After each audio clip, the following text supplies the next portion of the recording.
वो हम बताएंगे और विस्तार से। और देखिए एक और बड़ी खबर आ रही है, बाबा के सेवादार का दावा सामने आया। मैनपुरी के आश्रम में है बाबा। जी हां, सेवादार का यह दावा है कि मैनपुरी के आश्रम में बाबा इस वक्त मौजूद है। वो बाबा जिसकी तलाश इस वक्त सबको है, जिसके ऊपर सबसे ज्यादा सवाल हैं, उत्तर प्रदेश पुलिस ढूंढ रही है, उसको लेकर सेवादार का यह दावा सामने आया है कि मैनपुरी के आश्रम में है बाबा। भाई अंदर है अभी? यार हैं आप लोग कितने बार बोलो। क्या नाम है आपका भैया? क्या नाम है आपका? मीडिया के लिए मना किया गया। मीडिया नहीं है, आप यहाँ सिक्योरिटी में हैं? हाँ सेवादार। अच्छा, बाबा जी कितने बजे से यहाँ आए हुए हैं? अब लगभग 3 बजे करीब। 3 बजे के हाथरस में इनका कार्यक्रम था सत्संग का, वहाँ से खत्म करने के बाद यहाँ आ गए? हाँ। अच्छा, तो बाबा जी अभी अंदर हैं? बाबा जी अंदर हैं अभी? यार हैं आप लोग कितने बार बोलो। क्या नाम है आपका भैया? क्या नाम है आपका? मीडिया के लिए मना किया गया। तो देखिए, सुना आपने बाबा के सेवादार का दावा। ये रात में इस सेवादार से बात की गई है और रात में ये शख्स दावा कर रहा है कि मैनपुरी के आश्रम में ही बाबा मौजूद है। संजय चौधरी जी, ये रिपोर्ट देखने के बाद ये सवाल आपसे, क्योंकि आपकी पार्टी की सरकार है उत्तर प्रदेश में, पुलिस वाकई ढूंढने की कोशिश भी कर रही है क्या मुख्य आरोपी बाबा को, या नहीं? पुलिस बाबा को ही नहीं, इस आयोजन में जुड़े हुए सारे लोगों की तलाश कर रही है। इसमें जो भी दोषी है उनकी जांच हो रही है। बाबा हो या बाबा के साथ के आयोजक, जो भी दोषी हैं इसमें कोई छूटने वाला नहीं है। ये निश्चित रूप से उत्तर प्रदेश की सरकार का संकल्प है और जिस तत्परता के साथ 24 घंटे में कमेटी बनाकर उसकी जांच के आधार पर आगे की कार्रवाई और कार्रवाई के बाद दोषियों के खिलाफ। संजय जी, अब तक तो गिरफ्तारियां हो जानी चाहिए थी, आपको नहीं लगता? नहीं, पुलिस इन्हें ढूंढ रही है और जहां भी पाए जाएंगे निश्चित रूप से प्रभावी कार्रवाई उत्तर प्रदेश की सरकार करने वाली है। इसमें कोई भी शंका नहीं है, कोई भी संशय नहीं है। और मुझे लगता है इस बारे में वो कहीं भी छुपे, पुलिस वहां पहुंच चुकी है और वहां वो पाए नहीं गए बाबा।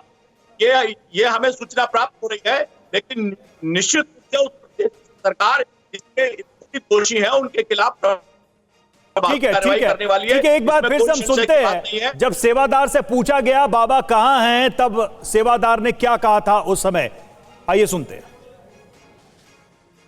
आप यहाँ सिक्योरिटी में हैं? हाँ सेवादार। अच्छा, बाबा जी कितने बजे से यहाँ आए हुए हैं?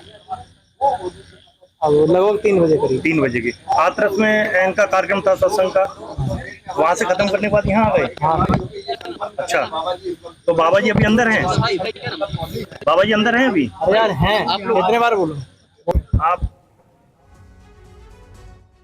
और देखिए विपिन चौबे हमारे साथ इस वक्त जुड़े हुए हैं। विपिन, सेवादारों तक को पता था कि बाबा कहां हैं, रात की बात है ये जब ये सवाल पूछा गया था, लेकिन अभी संजय जी कह रहे हैं कि कार्रवाई चल रही है, पुलिस ढूंढ रही है, सब पता लग गया है, गिरफ्तारियां अभी तक नहीं हो पाई। लेकिन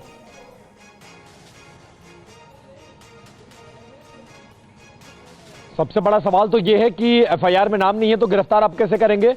और कल जब यहां से कल से लेकर आज तक बाबा कहां है, आपकी पहले जो लोकल इंटेलिजेंस यूनिट है वो ये तक एसेस करने में नाकामयाब साबित हुई कि भीड़ कितनी आएगी, भीड़ के लिए व्यवस्था क्या चाहिए होगी, इन एंड आउट क्या होगा और इसके लिए रिस्पॉन्सिबल कौन होगा। जब यही जिम्मेदारी तय नहीं कर पाई गई तो फिर इस घटना के लिए कौन जिम्मेदार है और उसको कैसे पकड़ा जाएगा, आपकी मंशा पर सवाल खड़े होते हैं। अब बाबा फरार है, तमाम सेवादार फरार है, उनको मोबाइल फोन स्विच ऑफ है।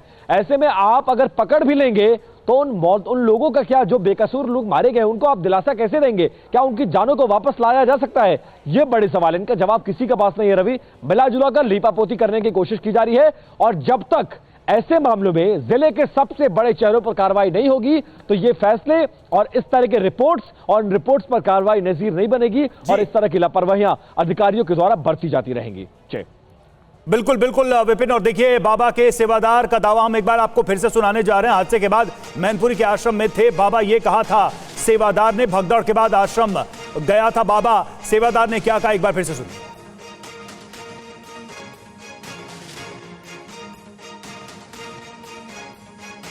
आप यहाँ सिक्योरिटी में हैं? हाँ सेवादार। अच्छा, बाबा जी कितने बजे से यहाँ आए हुए हैं? अब लगभग 3 बजे करीब। 3 बजे के हाथरस में इनका कार्यक्रम था सत्संग का, वहाँ से खत्म करने के बाद यहाँ आ गए? हाँ। अच्छा, तो बाबा जी अभी अंदर हैं? बाबा जी अंदर हैं अभी? अरे यार हैं, कितने बार बोलूं। तो मंच पर ढोंग करने वाले इस बाबा के सिर के ऊपर आखिर हाथ किसका है विपिन? अपने आप में यह बहुत बड़ा सवाल है। यानी इतना बड़ा कांड हो जाने के बाद इतनी जबरदस्त भगदड़ मचती है, 121 लोगों की जान चली जाती है और यह बाबा आराम से मैनपुरी आश्रम में जाकर बैठा हुआ था, पुलिस उस तक पहुंच ही नहीं पाई।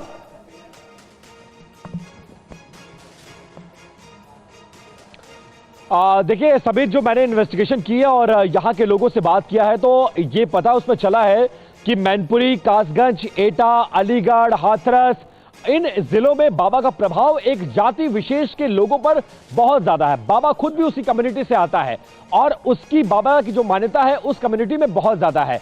उस कम्युनिटी को अगर बाबा पर कार्रवाई करने का मतलब यह है कि उस कम्युनिटी को नाराज करना, इसीलिए सेफ पैसेज दिया गया।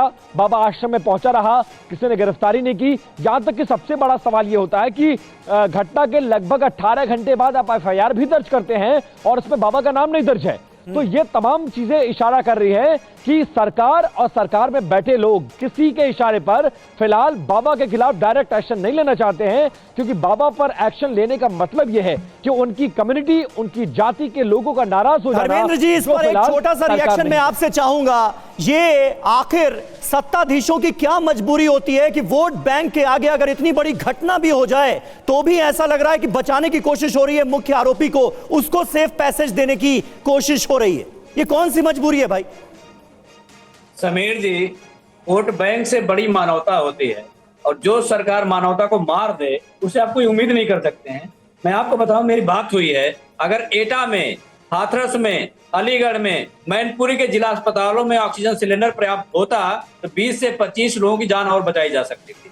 लेकिन भारतीय जनता पार्टी की सरकार किसी की जान बचाने में इंटरेस्टेड नहीं है, किसी की जांच में इंटरेस्टेड नहीं है। आपका कैमरा तेज चल रहा है और योगी का जो प्रशासन है वो धीमा चल रहा है। आपके कैमरे के सामने सारी बातें क्लियर हैं। तो भारतीय जनता पार्टी के समय में इस देश का कोई भी व्यक्ति न्याय की उम्मीद ना करे। जिस तरह का मंजर था, एक पुलिस वाले की हार्ट अटैक से मौत हो गई, आप समझिए कितना भयावह मंजर होगा जिसके परिवार के लोग। बिल्कुल, इसकी कल्पना नहीं की जा सकती धर्मेंद्र जी, कितना भयानक मंजर होगा। और जब लोग वहां पहुंचे और जब अपनों की लाशें उन्होंने देखी तब उनके ऊपर क्या बीती होगी।